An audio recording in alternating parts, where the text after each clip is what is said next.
Crorepati Harshvardhan Navathe, that was a craze. कारण की first season होता फर्स्ट केबीसीचा, फर्स्ट सीझन आणि हर्षवर्धन वॉज फर्स्ट करोडपती, आणि तेव्हा करोडपती वॉज अ बिग थिंग. हो.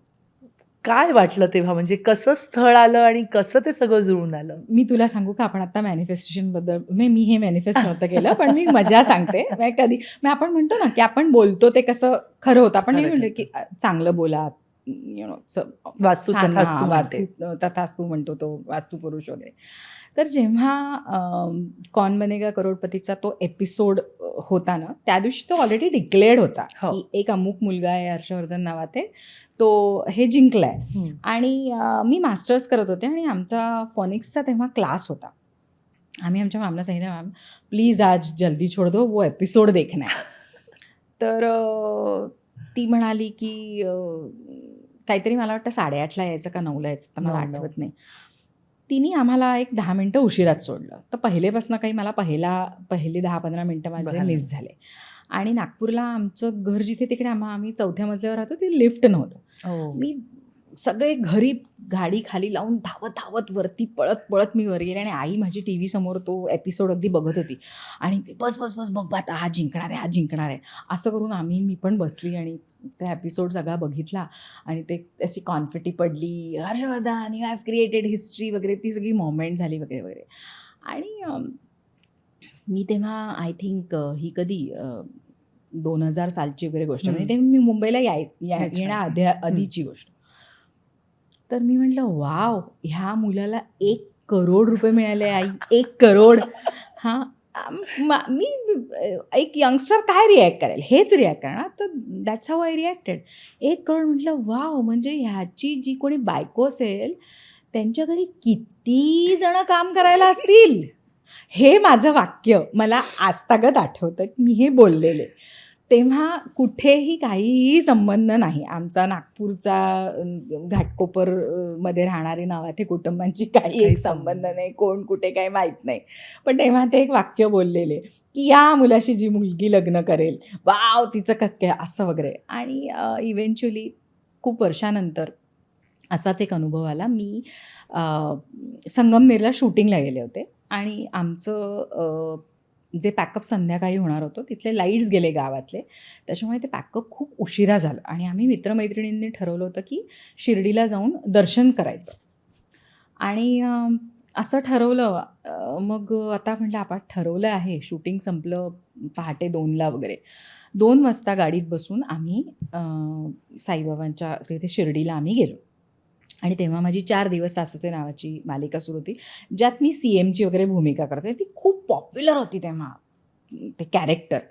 मी सगळ्या मित्र म्हणा, अरे आपलं दर्शन कसं होणार आहे? अरे तुम्ही माझ्याबरोबर चलताय, चला बघा. आम्ही आपलं एका ठिकाणी अंघोळ करून त्या 4:30 काकड आरती करता पोचलो. तेव्हा होता अंधार, कोणाला मी दिसतच नव्हते, त्याच्यामुळे आम्हाला कोणी एंटरटेनच करत नव्हतं लाईन. आम्हाला वाटलं काय आम्ही लाईनीत लागायची गरजच नाही, आपल्याला डायरेक्ट दर्शन मिळणार वगैरे असं उगाच. मग तिथे एक असणारा वॉचमन होता, त्यांनी मला सुदैवाने ओळखलं. तेव्हा, अरे तुम्ही त्या मालती ना 4 दिवस सासूचे मध्ये. अरे थांबा सर या मॅडम, तुम्ही आतमध्ये या. तर मी म्हटलं, माझ्याबरोबर माझे काही फ्रेंड्स, हो सगळ्यांना घेऊन या म्हणे, सगळ्यांना घेऊन या. आणि असं मी आत गेले, आणि आत गेल्यानंतर त्यांनी सगळ्यांनी, ऑफकोर्स ते सगळ्यांनाच कलाकारांचं कौतुक असतं, त्यांनी कौतुक केलं आणि मला म्हणाले, चला आज आरती आपण तुमच्या हातून आरती करू. आणि अगदी साईबाबांना अंघोळ घातल्यापासून सगळं मी केलं. त्यांचे चरण धुतले, शॉल बदलली, आणि त्यांच्या अंगावरचे जे वस्त्र होते ते त्यांनी मला भेट म्हणून दिले की ही शॉल, हे सगळं तुम्ही ठेवा. आणि खूप छान सगळं, खूप आशीर्वाद दिले त्यांनी मला खूप. आणि मला तो क्षण आठवतो जेव्हा मी आरती करत असताना बाकीचे सगळे लोक माझ्या मागे, आणि मी गाभाऱ्यात आत उभं राहून साईबाबांची आरती करते. आणि वनश्री त्या सगळ्या, कारण सगळं लेट झालं, तर माझी ट्रेन होती नाशिकहून, ती माझी ट्रेन मिस झाली. तर आम्ही असा उलटा प्रवास करत पुणे असं मी घरी आले.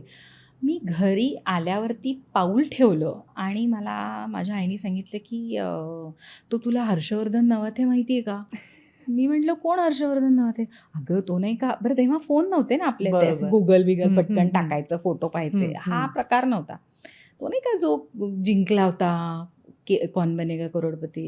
म्हणला, तर ते त्याचं, कारण म्हणजे हर्षवर्धनची भाची ती तेव्हा लग्न होऊन आमच्या घरी आली, म्हणजे माझ्या मावशीची सून. अच्छा. तिने सुचवलेलं हे स्थळ होतं. ओके.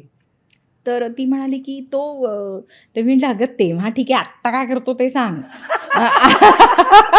तेव्हा हां, करू तेव्हा टाकूया. करूया, आत्ता काय चाललंय त्याचं.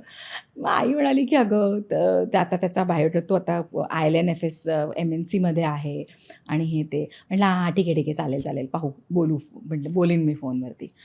आणि मला इतकं आश्चर्य वाटलं की जस्ट एक तासाभरापूर्वी मी आज पहाटे हे सगळं दर्शन करून आले आणि त्यांनी मला जेव्हा दिलं ते सगळं ना, तेव्हा ते मला म्हणाले, गुरुजी, की ही साईबाबांची शॉल देतोय, आता पहा, पहा आयुष्य पलटणार, ओह! प्रगतीच प्रगती. हे सगळं ते मला बोलले आणि आपण ह्या सगळ्या गोष्टी खूप लाईटली घेतो. आणि मी घरी आले आणि खरंच त्या दिवशी नंतर माझं it was complete turn to my life.